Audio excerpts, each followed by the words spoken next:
the panel, the discussion, an objective and impartial view of the issues of interest to you.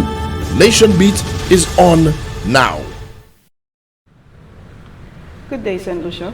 Welcome to Nation Beat, production of the Government Information Service, and I am your host, Kishma Seri. Typically, the month of April is designated as Youth Month in St. Lucia, but the St. Lucia Red Cross has been taking it up quite a notch, and they've declared the entire year of 2025 Year of the Youth. Now we have some incredible guests in our studio, and we would like to invite you to join us. Mr. Hubert Pierre, the President. Good morning. Good morning. Ms. Marva, Oculien, our Communications Officer. Good morning. And Ms. Micha, Delice, Good morning. the Youth President. Welcome. Thank you for having us. And Mr. Pierre, please tell us the decision to declare 2025, rightfully so, but nevertheless, Year of the Youth. I came into the Red Cross in 1972 as a youth. And if you look at me, you'll see the snow on the mountain. So that tells you I would be vacating the seat very, very soon. But the fact remains that we need to ensure that whoever is left behind is well-rounded to carry out this legacy. St. Lucia Red Cross for the years have done quite a bit. We have sought to develop many, many young persons in school and out of school, and also, of course, to reach out to persons with dignity.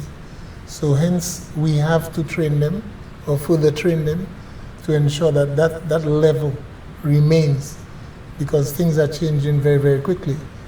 They are now looking at things like technology. So how do they behave in this technological age, dealing with persons and all of this? So all of that we want to make sure that we seek to inculcate into them, at least before I leave. Okay. So this is the legacy you're living out on? Yeah, absolutely. I came in as youth and I'm leaving as youth anyhow. Less the mountains and the hills and the That's snow. right. Okay, wonderful. Now, of course, you did mention technology and basically preparing the youth for what is coming. How does that align with, because we know Red Cross is, very much international, very much global. How does this align with the initiative? Well, a number of things have been done in the local society already. The digitalizing of the society itself to ensure that we are able to carry out our functions effectively.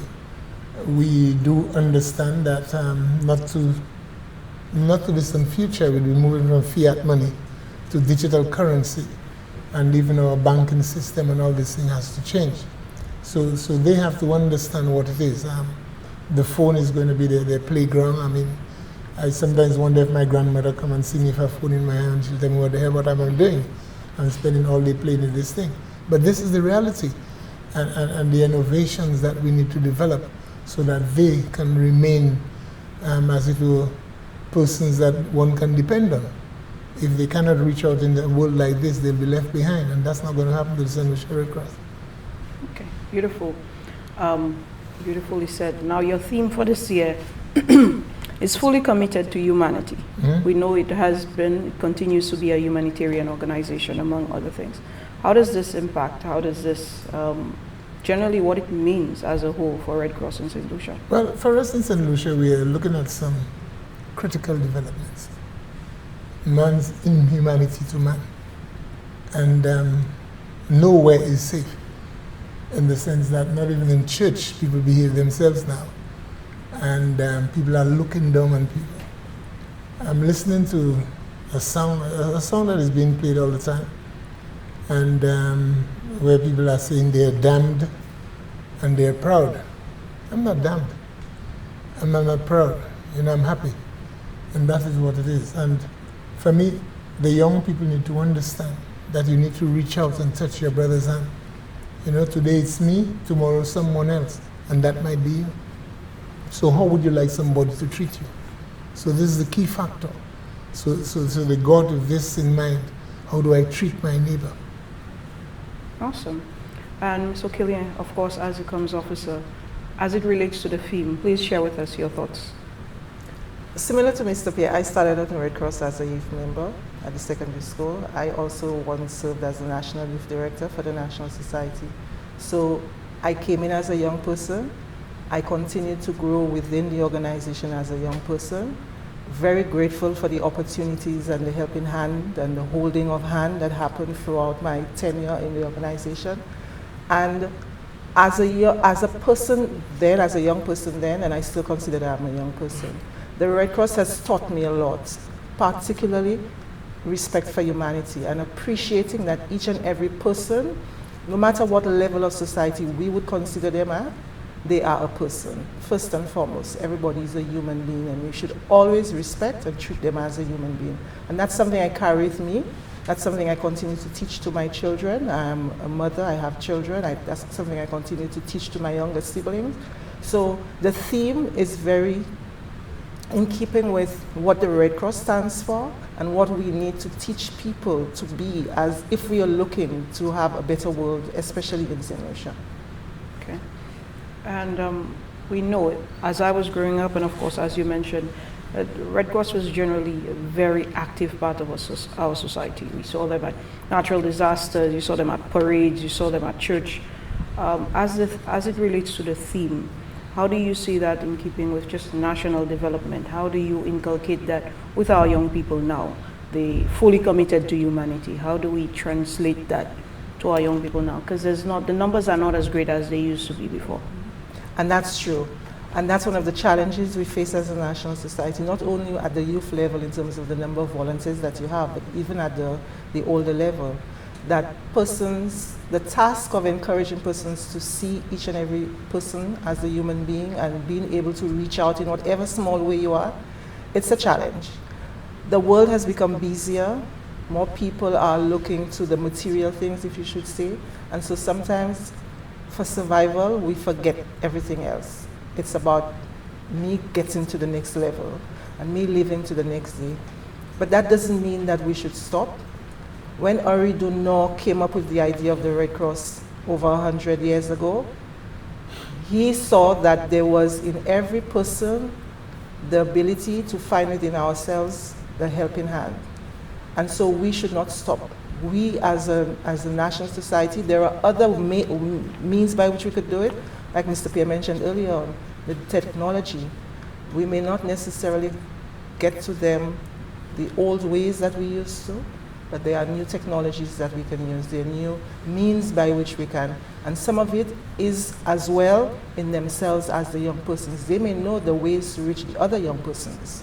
And they may be better fit than himself and myself to be able to reach the young persons and to bring out that message of humanity. Fantastic. May I just add to this? Absolutely. We think of terms like bullying.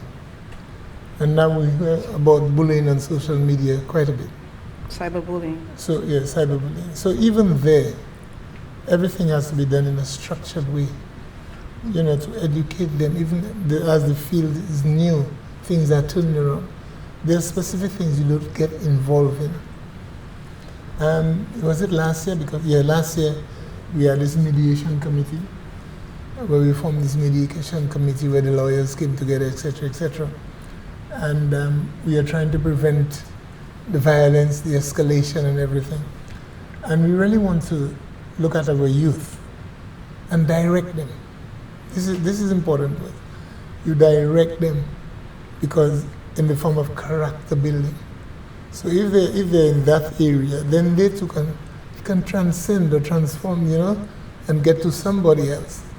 I think they have the YABC and all these different things that they'll be working with, and they continue to work with the understanding that I am not alone, no man is an island, and what I wouldn't like for myself, I wouldn't want for somebody else. Fantastic. I appreciate that. And it naturally gravitates to you, Ms. Delice, Yes. as the youth president. So what are some of the roles that young people currently play in St. Lucia Red Cross? I imagine that yours is a challenging task. I believe Ms. Oculien had served in that capacity before. And there are unique challenges with our young people. So please share with us some of the roles and generally some of the challenges. Okay, the challenges, I would not necessarily call them challenges. It's a learning process. But I think the biggest one is retention, because usually they come forth, they're interested, but to keep them within the group active, that is one of the biggest challenges that we have with the youth currently. Yes, as for the roles, our youth are involved in everything, Red Cross, everything. So from disaster preparedness simulations, first aid outreach, blood donor drives, community feeding programs, they're incorporated in everything within Red Cross, as far as regional and international initiatives as well. Okay, beautiful. Nice that it is and continues to be comprehensive. Yes. Now, you launched a youth manual last year. Yes. Please tell us about that. The youth manual serves as a guide to training, engagement, and development. This year, hopefully, we're looking forward to use that guide as a structure for workshops, leadership trainings, and youth school-based programs as well. So it's helping us empower youths in consistent and meaningful way. And it has been shared with the wider Caribbean that they're also taking up using as a guide for their youths as well. So it has been proven to be quite effective. Why did you think a manual was necessary? Again, to guide, because a lot of the times you hear the youth, they see the activities and it's like, okay, I want to be a Red Cross member, I want to do this, I want to do that, and they're not fully informed about the principles, what is expected, and what they would have to dedicate their time, their talent towards the cause. Okay. Yeah. Understood. So as it relates to Year of the Youth, what are some of the resources what are some of the activities being offered? What are some of the resources that you are now making available for the youth? We have quite a bit of activities. Again, the YABC, the blood drive, youth camp, family fun day, mental health day as well. Let's talk about that one. As well. Some of the resources that we have, I would say we're invested in the training, the mentorship and exposure. So we're trying to create that platform where the youth can lead, participate in national dialogue, have access to humanitarian education, and to, how would I say this, to receive recognition for this service as well. Okay. Yes. All right. Fair enough.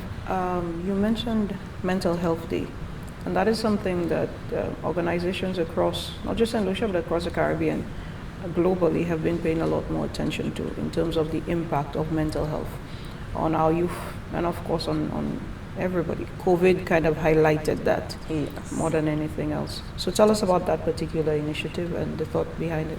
Okay, well, on the youth end, mainly mental health advocacy, we did host an initiative, a mental health initiative where we had some of the mental health institutions come over to the headquarters where we had a day of education and activities.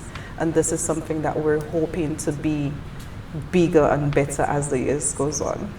May I add something here? Yes, please do.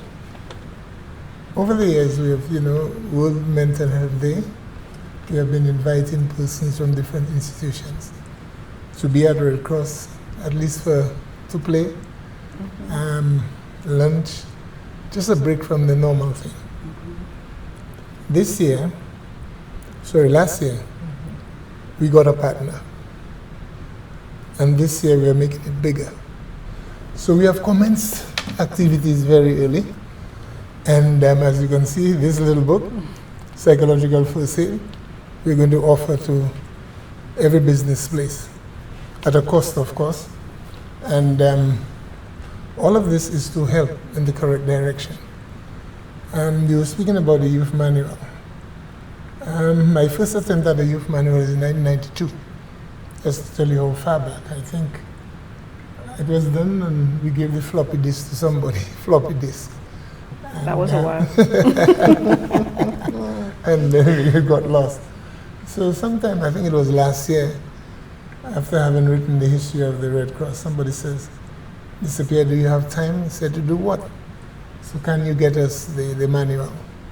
And I said, okay, I'll spend some time getting it done. And I'm happy that they have it. I'm happy it can guide them now. We had a development. I'm watching a development where persons want to be trained as first aiders before actually being enrolled. And yet you have guidelines in this book. When can they be? It must be after enrollment. So all of this is to enable them in the development.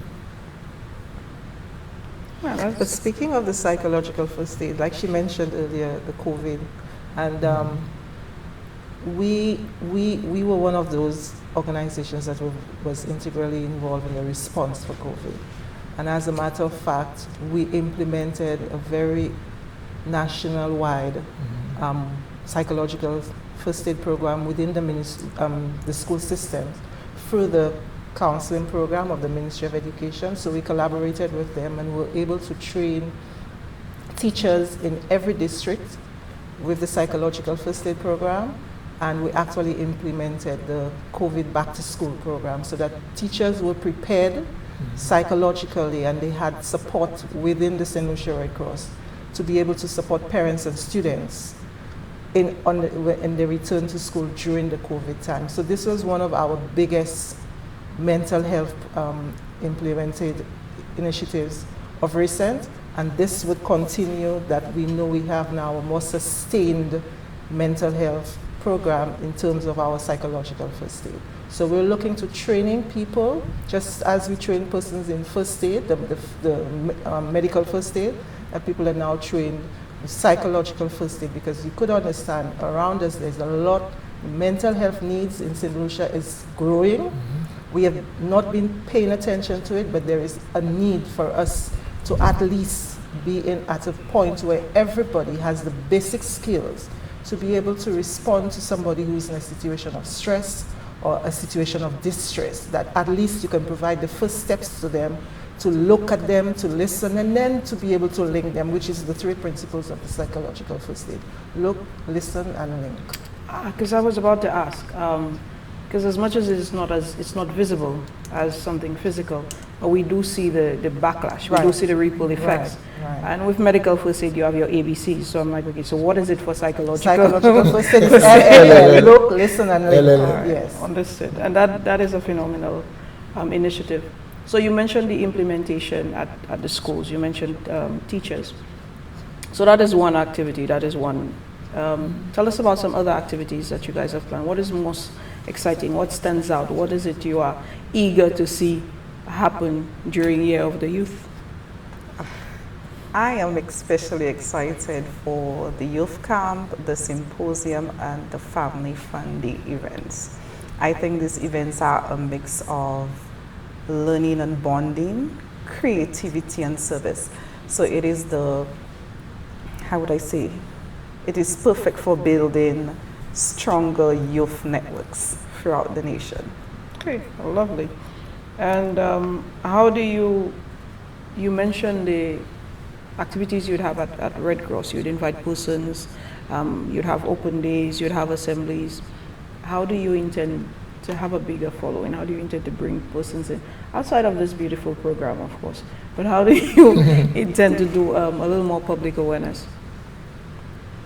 Well, we're collaborating with school administrators to integrate some of the events into the calendars. So we're bringing Red Cross to the youths. Well, we do have Red Cross groups already at some schools currently, but we're trying to bring that on a larger scale. So we're trying to bring Red Cross into the schools, in their environment, in the sense to invite them to be a part of something bigger. Okay, fantastic. Now, Ms. Oculien, this one is for you. Tell us about RSL. I don't think that most persons, in fact, prior to us sitting down, I was not even aware that that link existed. RFL. Yeah. Oh, Radio St. Lucia must have been on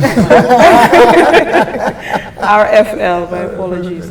But yes, there is a beautiful link between Red Cross, and I will let you continue. Okay, so RFL is the acronym for Restoring Family Links. And I think it comes into the fact, recognizing, like we've been saying, of situations of crises and distress and so on.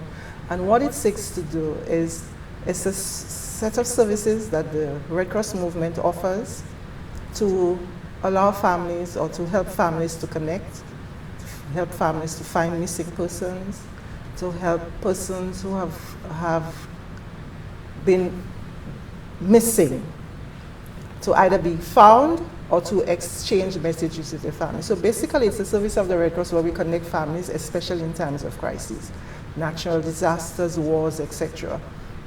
And it's offered through all Red Cross societies around the world for the Red Cross movement. Remembering that the Red Cross was born in a battlefield, which is how we call it. So the founding members of Red Cross would have established what we call the Geneva Conventions. And part of the Geneva Conventions mandates that Red Cross societies, as part of helping to alleviate the suffering caused by war, that we would do activities where we help to reunite and reconnect families. So for us in the St. Lucia Red Cross, yes, taken for granted, there's no war or anything of the sort at this time, but we still do offer RFL services in peacetime.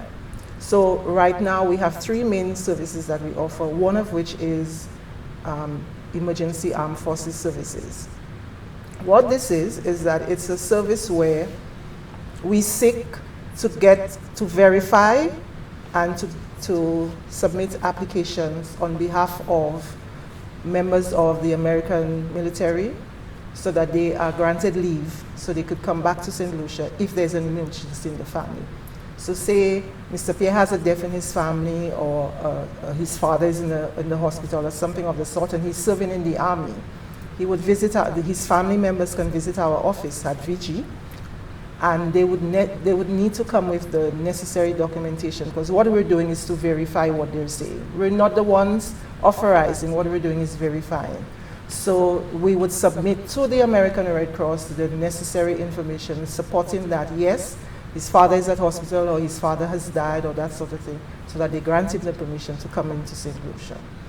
This works on the basis that we have all the information we need. So we must know the name of they need to give us information with regards to the serviceman or the servicewoman, their name, their number, their captain, if it's the Navy, it's the Army, which branch of the military the person is at, the address where they're at, and they also need to give us verification as to who the person is that we're going to. So if it is a death, where the body would be, so if it is Rambali or Creek, that we can go there to verify or to make a call to verify, and we submit that information to the American Red Cross, and they submit it on to verify, and the person may or get the permission to come on.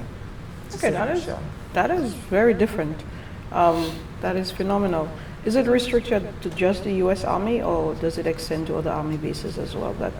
Right now, for us, it is the American Red Cross that we work with very closely. Okay. Yes. Now, you did mention in times of war, catastrophe, and persons going missing. What would that look like? Misery.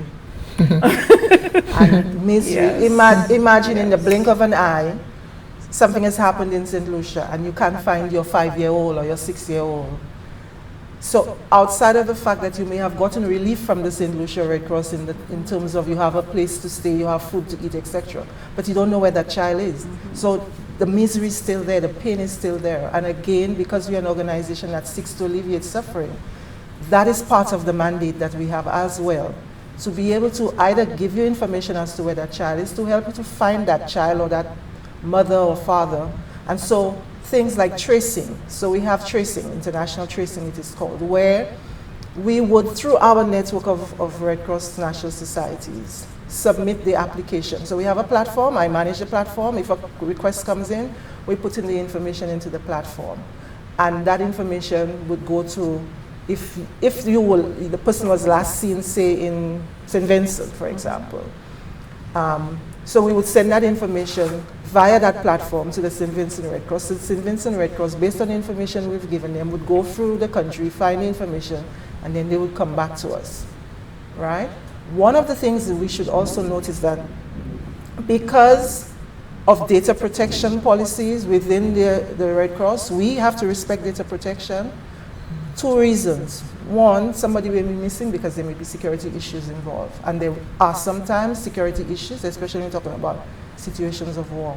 So that is why we use a platform, and it goes directly from a Red Cross National Society to our Red Cross National Society through that platform.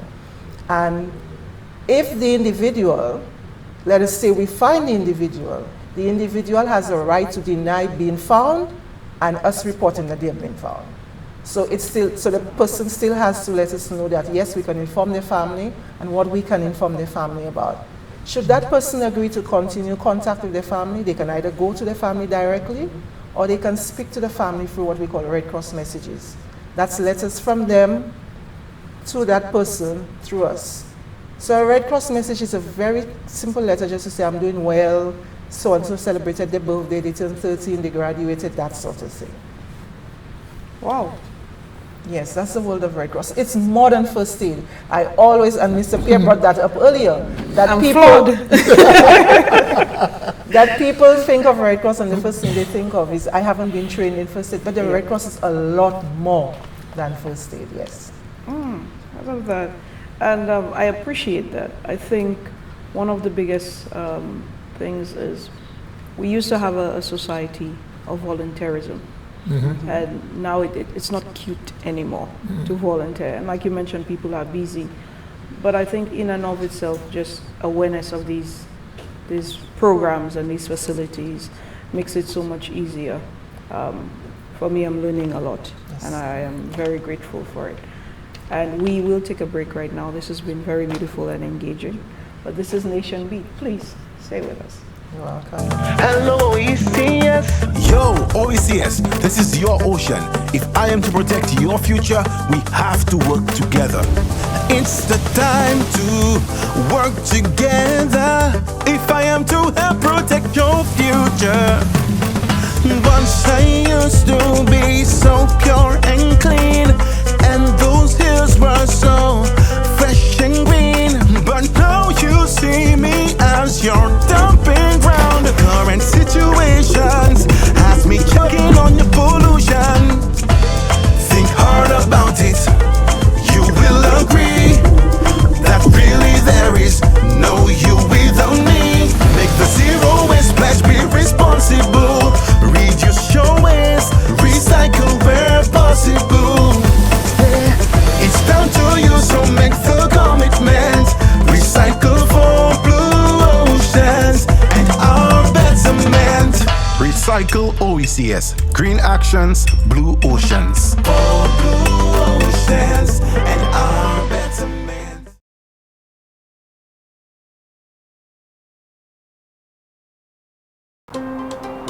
No development is possible without change, and St. Lucia is developing. We are moving on up. That is why we are ready to leave the Privy Council behind and put all our trust in the Caribbean Court of Justice, CCJ. Why CCJ? If you had the choice to pay an exorbitant amount of money to seek justice from the Privy Council or to go to the CCJ, where it's more affordable and where they could better understand your culture, your values and beliefs, because we are all one people in the Caribbean, which would you choose? Exactly. CCJ belongs to all of us.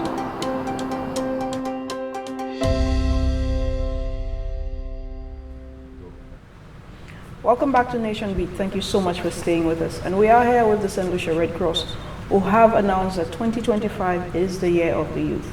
We had the first part of the program. We met with the president and the communication officer. And for this part of the program, we are meeting with some beautiful young ladies. Thank you so much for joining us. Thank you for having us. And we will start with Miss, well, first let me introduce you, Miss Nia Lynch and Miss Janae Laforce. Fantastic. Now, Miss Lynch, you are with YABC, Youth as Agents of Behavioral Change. The name alone is very catching. Yeah. It's very interesting. Tell me about YABC. Well, YABC is basically what the name suggests, Youth Agents of Behavioral Change. So it's basically like a training program where you have the youth engaging in different activities that will develop their leadership skills. And it's basically their whole mindset is like breaking down the whole mindset to rebuild that person, to help them then empower and create positive change within their communities. Oh, fantastic. Oh, I'm sorry. Now, you mentioned the training. And generally it is about the shift in mindset. How was it for you? I have been told that not only did you train, but you are also in a position to now train. So the trainee has become the trainer. Tell me about the experience. Well, for me personally, it was a roller coaster of emotions because the activities we engage in, I mean, while we engage in, it's all fun and games, but the sit down after and realizing the analogy it is to real life situations, then it really helps you think and understand, like, wow, I have been doing this all my life, and then I didn't realize how it affects other people and other things around me. So it was really a breaking point for me. Yeah. So I'm getting there's a certain level of accountability. Yes. Fantastic. So as it relates to the values, the topics, what are some of the areas covered?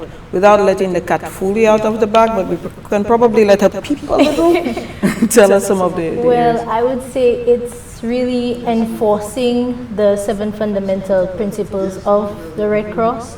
So every activity that we engage in was basically like a subtopic of those things. So it helps with our humanity, it helps impartiality and all the other fundamental principles. Okay, awesome. Now, on a community level, how is YABC assisting youth in terms of becoming those advocates, becoming those behavioral change, for want of a better word, pioneers in their respective communities? Well, as it was for me, it was a lot of self-reflection. You know, sometimes we judge a lot by the cover, and then we don't really think of the impacts it would have on other people. So I think implementing these training programs amongst the youth, that it would help them reflect and have them want to become a better person, and in turn other people would notice and you say, hey, maybe I need to check myself. Yeah. Okay. As we were mentioning prior, the issue of volunteerism as it relates to young people in St. Lucia. And please don't misunderstand me, we do have a lot of young people who still volunteer, but we cannot get away from the fact that we used to have much larger numbers. Now that you are in this particular realm and sphere, what do you think it takes, not just to come in, but like Ms. Delice mentioned, to retain? What does it take to stay as a volunteer? I think you have to have your own personal drive and desire to create change in your community, because a lot of the youth groups, I mean, they're only there for the social parts. That's their favorite part of it.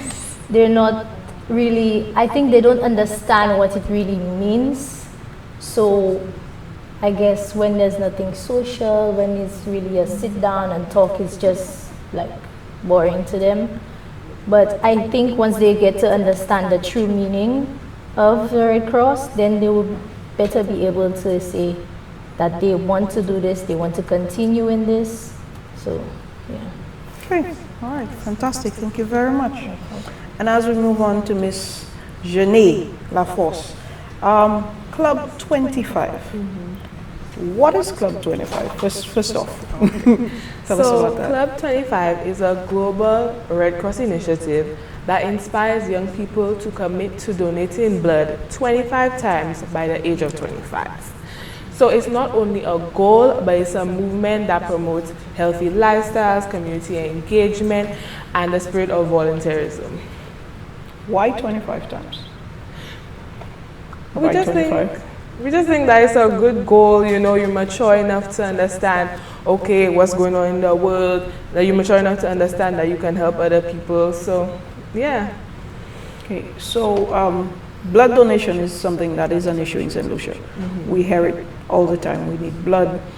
If you are to undergo surgery, that is a requirement. You will be asked to get persons to donate in the event that you need blood.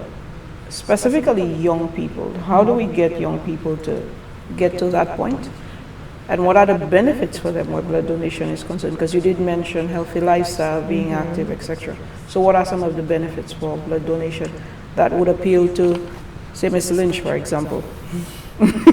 Well, Blood donation helps prevent stroke. So you could look at it like, even though you're young, it still can happen to you.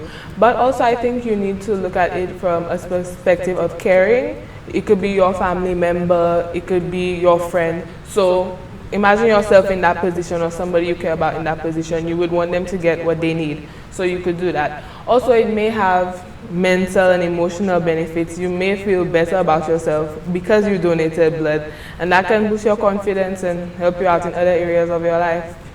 So feel good, just give a pint. Yeah. Okay, so the next thing is schools, clubs.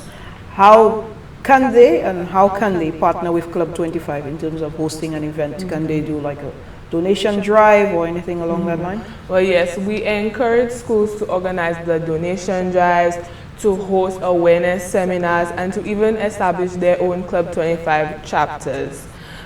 These collaborations, they really help us to bring awareness to the youth and to create a safe and supportive environment for blood donation.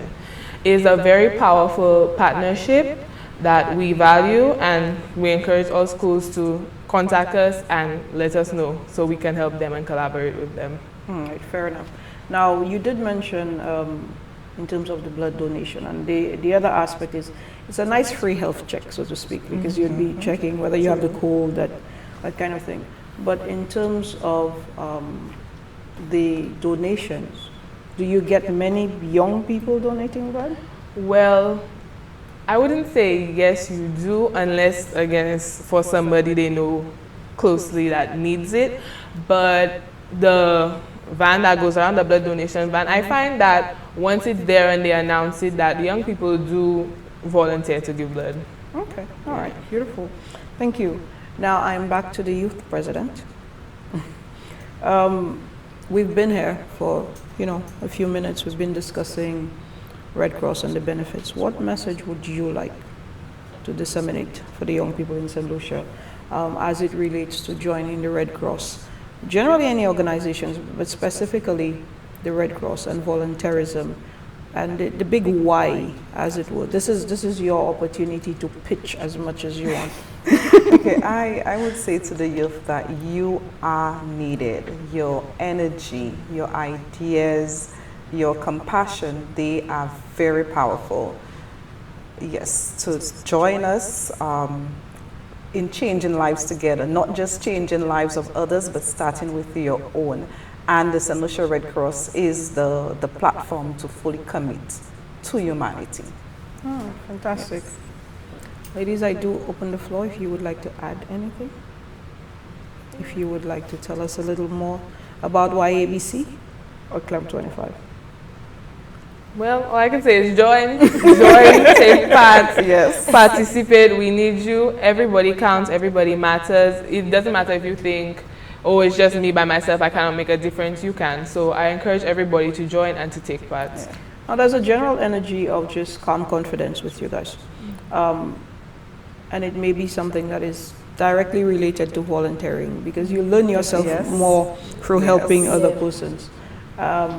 So what is the biggest takeaway for you, as it relates to volunteering? How has your life changed? You specifically, Ms. LaForce. The decision to now volunteer, whether it be Club 25, whether it be Red Cross activities, or whatever crosses over, but the biggest takeaway for you? Biggest takeaway for me is I think it's made me a more compassionate and sympathetic individual, not only just when there is something to volunteer for, but if you see somebody struggling, I feel like I go out, I help them as much as I can. It opens your eyes to really see that everybody has their struggles, everybody may be struggling, and you can always help out. Even though you may not have the money to do it, you can volunteer your time, your services, you can always help out.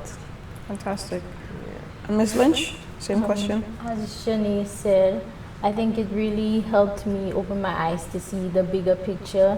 It helped me become more conscious of individuals around me and how I could help and volunteer my time and service to them, even though I may not be as competent in whatever they need, but I still try to offer my services as much as possible. Oh, well. Okay. Would you like to add anything to that, Ms. Delice? Oh, I'm just going to basically piggyback on what you said in a nutshell. It's a nice change of pace. Yes. All right, and of course, we do invite you to join the St. Lucia Red Cross. Join them in the activities that they have lined up for Year of the Youth 2025. The need to be in certain organizations, especially voluntary organizations such as these, is a great one. And it impacts lives on a local, regional, and international level. We learned about the RFL, which was, a phenomenal initiative like Club 25, and as well as the YABC. This is Nation Beat.